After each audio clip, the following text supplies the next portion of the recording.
Olá, bom dia, sejam todos bem-vindos para o nosso Café com o Evangelho. Eu sou Leila Rocha de Oliveira E Roberto Antônio de Oliveira. e nós fazemos parte do Centro de Estudos Allan Kardec aqui na cidade de Olambra. São Paulo. Isso, uma cidade do interior de São Paulo, a maioria nunca ouviu falar de Olambra, então eu sempre gosto de frisar, nós somos de Olambra. Eu acho que não é correto, né, Leila? Eu acho que aí a verdade seria, poucos não ouviram falar de Olambra. Olha, quando eu me ausento de Olambra, que eu vou principalmente ao Rio de Janeiro, que é a família é do Rio, e que eu falo que eu moro em Olambra, aonde? O quê? Onde fica isso? Aí pensa que é outro país. Bom, deixamos para lá, senão vai parecer que é bairrismo, né? Então, mas é interessante que numa dessas idas, assim, porque eu só saio de Olambra ou para ir ao Rio visitar a família, ou às vezes para ir fazer algum exame médico que aqui não tem, aí uma consulta. E há uns meses atrás, eu fui a uma clínica fazer um exame. E enquanto eu estava aguardando o exame, chegou uma mãe com uma criança deficiente. E uma pessoa que estava sentada ao meu lado, ela falou assim, isso aí é culpa dos pais. Os pais é que estão pagando algum castigo que eles fizeram. Mas eu não deu tempo nem de eu argumentar nada, porque nisso eu fui chamada para o exame. E eu fiquei pensando com relação àquilo que aquela mulher colocou para mim, né? Pelo que ela tinha observado ali, aquela criança deficiente, aquela mãe, inclusive o pai estava junto também acompanhando, e ela faz esse comentário. E aí, Roberto, se ela tivesse feito esse tipo de comentário assim para você, o que você diria? Será que realmente era a culpa dos pais, aquele bebezinho ali deficiente? Se era o bebezinho que era o culpado, ou se não era, ou ninguém era culpado? O que você acha disso? Veja bem, em primeiro lugar, nós somos assim muito curiosos. Eu não diria apenas aquela curiosidade científica, né? Porque a curiosidade que movimenta o sábio, né? Em função da constatação de uma realidade frequentemente adversa, ele busca as causas para essas adversidades, essas dificuldades. Mas aí essa curiosidade, ela é imanente ao ser humano. E os discípulos de Jesus não ficavam excetuados dessa regra, eles não eram excluídos, né? Tanto é que lá no Evangelho de João, no capítulo 9, versículos 1 a 10, e daí até o 21, tem a história do chamado Jesus que cura um cego de nascença. E aí, Leila, você se lembra dessa parábola, não, desse fato? Por que teria então nascido aquele cego, né? É um cego de nascença, então porque desde o berço ele era cego. Né? É interessante essa passagem lá do Evangelho de João, porque, como sempre, Jesus aproveitava qualquer oportunidade para ensinar. E os seus discípulos, eles ficam assim, curiosos, né, querendo entender o que havia acontecido com aquele homem. Já era um homem e cego, né, desde o nascimento. E eles sabiam que ele era cego desde o nascimento, que às vezes a pessoa pode ter uma cegueira durante o transcorrer E é da porque vida. nesse trecho de João ele vai falar que todos o conheciam. Então sabia que ele sempre foi cego. Mas existia também, dentro do judaísmo, um entendimento que teria levado um dos discípulos de Jesus, um dos seus apóstolos, a perguntar-lhe, né? Se ele teria sido nascido de nascença. Então, eles perguntam, né? Perguntam a Jesus, por que este homem nasceu cego? É por causa dos seus pecados ou por causa dos pecados de seus pais? Olha que pergunta interessante que os discípulos fazem a Jesus, né? Esse homem é cego. Ele nasceu cego de nascença por causa dos seus pecados. Nasceu cego, quer dizer, cego de nascença. Ou é por causa dos pecados de seus pais. E o que vocês acham que Jesus respondeu para os seus discípulos? Posso dar uma contribuição? Pode responder aí, o que você acha? Eu vou ajudar, então, vocês que estão nos assistindo agora ao vivo a pensar. Olha só. Então, se eles perguntaram desta forma e Jesus não os corrigiu, é porque Jesus também, dentro daquela cultura do judaísmo, porém muito além dela, ele via como lei de causa e efeito essa possibilidade, né, Leila? Com certeza. Mas nessa situação, Jesus responde o quê? Nem uma coisa nem outra. Nem era culpa dos pais, nem era pecado dos pais, e nem era pecado daquele homem. Lembrando que pecado é o erro, né? É o equívoco. Não, eu errei, então eu pequei. E aliás vem do grego, né? Peccator, quer dizer errar, falsear ou tropeçar, uma coisa desse tipo. Né? Com certeza, e Jesus diz que nem uma coisa nem outra, mas para que nele se pudesse ser mostrado o poder de Deus. Porque Jesus diz, temos todos de fazer as obras daquele que me enviou, enquanto é dia. A noite desce e todo o trabalho cessa. Enquanto estiver aqui neste mundo, sou a luz do mundo. É muito bonita essa passagem, mas nós não vamos nem aprofundar muito com relação a ele dizer sobre as obras, sobre o dia, sobre a noite. Nesse momento a gente vai refletir um pouco, justamente nesse momento ali, desse homem cego, o questionamento dos discípulos, e aí o que Jesus também faz a seguir com relação àquele cego. Porque ele diz, nem uma coisa nem outra, mas para se mostrar o poder de Deus. E aí o que Jesus faz, Roberto? Vai embora, segue adiante? Como Jesus disse, né, e a Leila agora acabou de lembrar, para que se fizesse nele a obra de Deus. Então, nem tudo é necessariamente expiação ou provação. Então Jesus, tomado dessa compaixão e dando cumprimento à vontade do Pai, que ele foi enviado do Pai, mostrar Deus, esse poder de Deus, para mostrar. Né? E aí ele cospe no chão e, fazendo uma lama com a saliva, espalhou-a sobre os olhos do cego. E disse-lhe, vai lavar-te no tanque de Siloé. Siloé significa enviado. Olha só, então o nome do tanque era este, né? E o homem assim fez, e depois de lavar, voltou vendo. Então, ele foi curado por saliva e lodo, né? Esse lodo, lama, na verdade, que Jesus próprio, que a saliva, ela tem também ações medicamentosas, né? Se nós observarmos a natureza, vamos ver que um animal, muitas vezes ferido no seu dorso, e aquele seu par, que é do rebanho, põe-lhe a lamber a ferida. Então ali tem elementos cicatrizantes, curadores. Mas o ponto, o fulcro central é Jesus o curou. E aí a gente vê que realmente, nesse momento, materializa-se a obra de Deus perante os homens. Como ele disse que era a luz do mundo e que ele estaria construindo esse reino dentro de nós.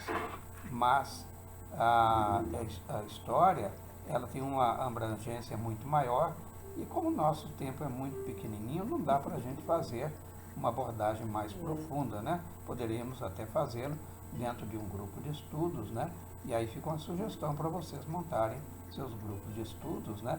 E aí dentro dos textos evangélicos, o Novo, não somente o Novo, mas o Antigo Testamento também, já estão falando então do Antigo Testamento, né, da Bíblia como um todo, e aí, mas sem perder de vista essa ótica, né, ou seja, o Espiritismo, porque senão muitas questões ficam insolúveis. Né? Com certeza, tanto que Allan Kardec, ele traz essa passagem do Evangelho de João, tanto ele traz no Evangelho segundo o Espiritismo, como também ele traz na Gênese, para refletir ali o que aconteceu de fato nesse momento. Mas é interessante, né, porque Jesus, ele se utiliza da saliva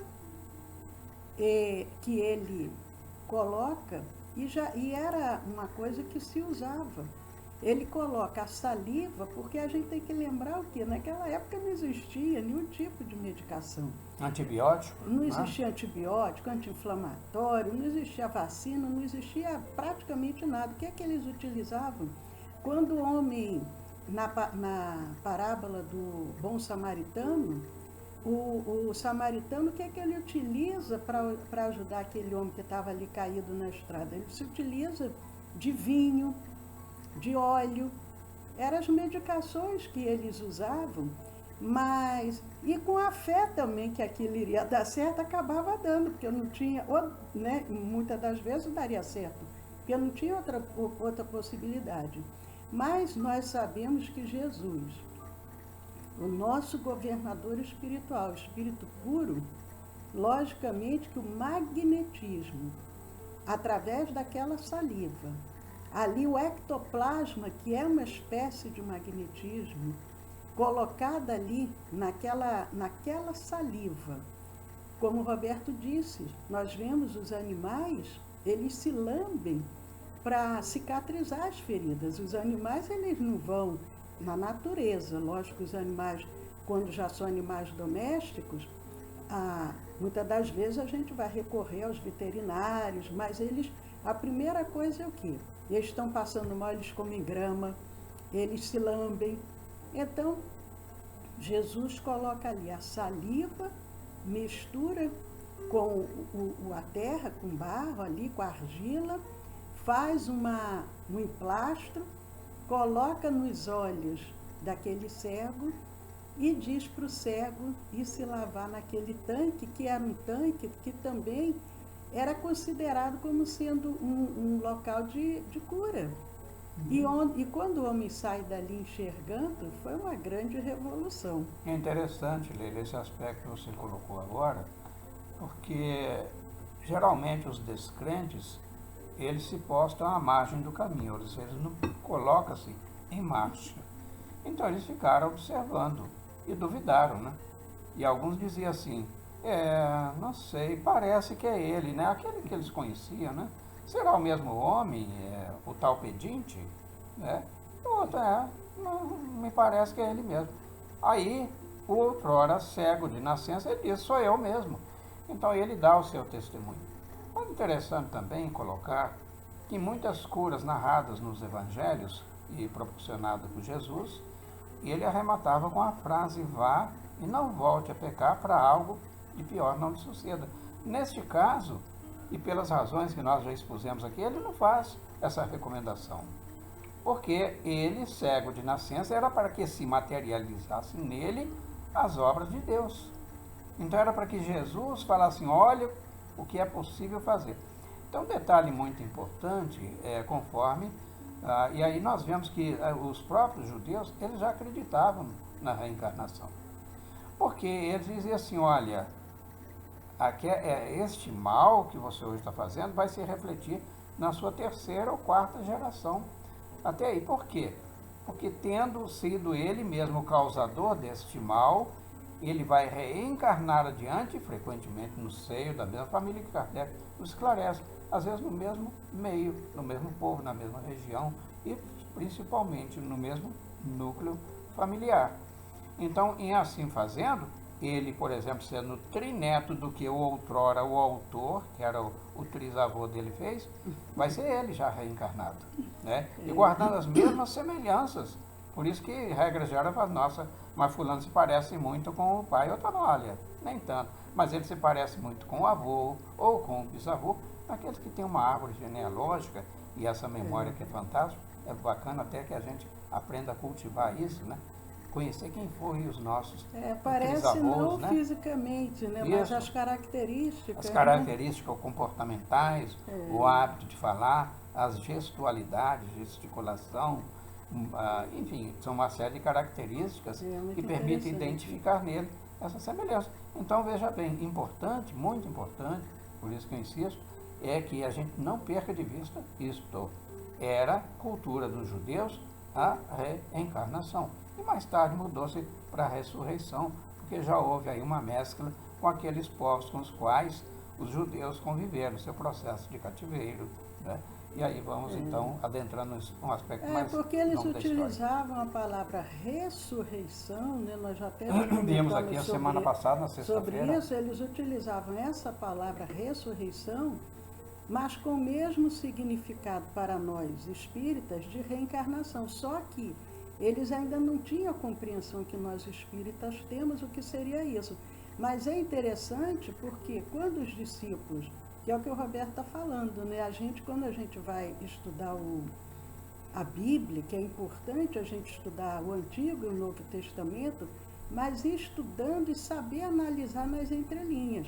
Porque quando os discípulos perguntam a Jesus, foram os pais ou ele que picou, ali já está entre linhas embutido a reencarnação, ou no caso, como eles achavam, a ressurreição. Por quê? Se ele já nasceu cego, por que ele iria, ao nascer, se fosse apenas uma existência, já ter pecado para ter nascido cego? Então ele já tinha esse entendimento. Ou é uma punição para os pais, ou é uma punição para ele por algo que ele já cometeu em outras existências, porque senão não teria sentido ele nascer cego. Só que nessa situação deste cego, Jesus diz, nem uma coisa nem outra. Foi no caso dele, foi para que se mostrasse o poder de Deus. E é muito interessante, porque quando nós lemos as obras espíritas, inclusive através do espírito André Luiz, Chico Xavier, Emmanuel, as obras de Divaldo, o que nós constatamos ali? Inclusive no nosso estudo agora do curso de Espiritismo, nós até falamos sobre isso. O espírito, ele pode vir com uma certa deficiência, não porque ele esteja, ou melhor, porque ele haja cometido algum equívoco no passado. Dependendo da situação, ele vem para evoluir mais rapidamente. Ele vem para colaborar com a ciência na descoberta de novas medicações. Quantas enfermidades que já apareceram ao longo dos milênios, e com isso a ciência vai evoluindo, vai descobrindo medicações, vacinas, porque aquele espírito, muitas das vezes, ele não veio para resgatar uma falta do passado, mas foi um acordo que ele fez em qualquer área. Por exemplo, um jogador de futebol.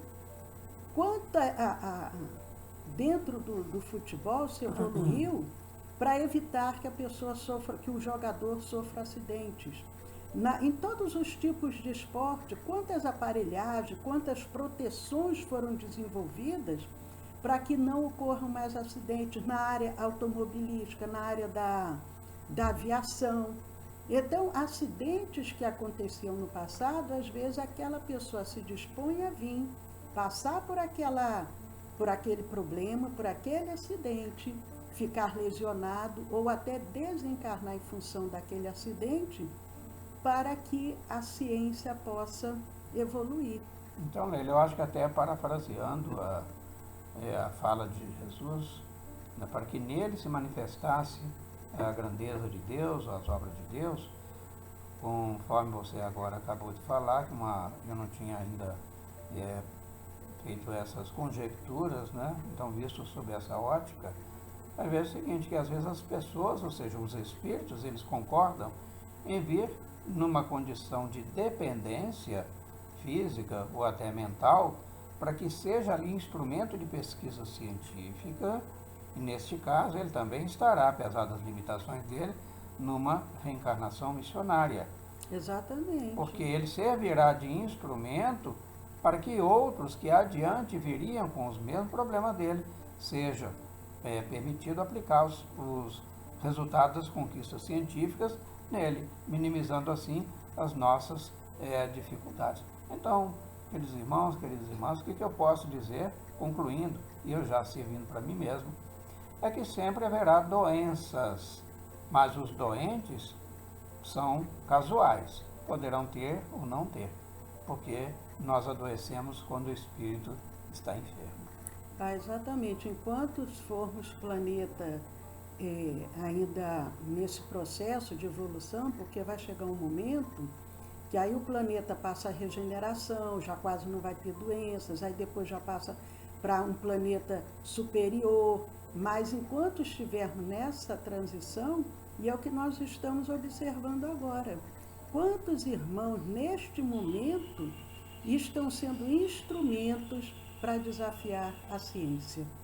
Quantos agora cientistas, médicos, estão debruçados diuturnamente tentando obter uma vacina, medicações adequadas para esses irmãos que estão passando por esse tipo de enfermidade através desse vírus. Mas, gente, nosso tempo já acabou. O nosso cafezinho aqui, hoje o Roberto nem quis tomar café, deixou o cafezinho ali de lado. Mas nós convidamos a todos amanhã, 10 horas da manhã, para o nosso Café com o Evangelho, mas não esqueçam, entrem, mesmo quem está assistindo ao vivo, mas entrem lá nos nossos canais, se inscrevam, deem um joinha, compartilhem para que a gente possa ir divulgando essa mensagem.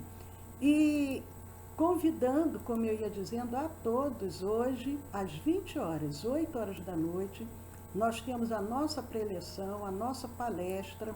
Ao final, o passe magnético espiritual, a magnetização das águas, e o tema de hoje vai ser um tema interessante. Qual será mesmo o tema, Roberto? Na verdade é uma provocação, né? O que vocês querem ser? Muro ou ponte? Acompanhe-nos logo mais e teremos então oportunidade de entendermos melhor essa proposta. Isso. Ponte ou muro? Até logo mais. Bom dia, até mais. Saúde e paz a todos.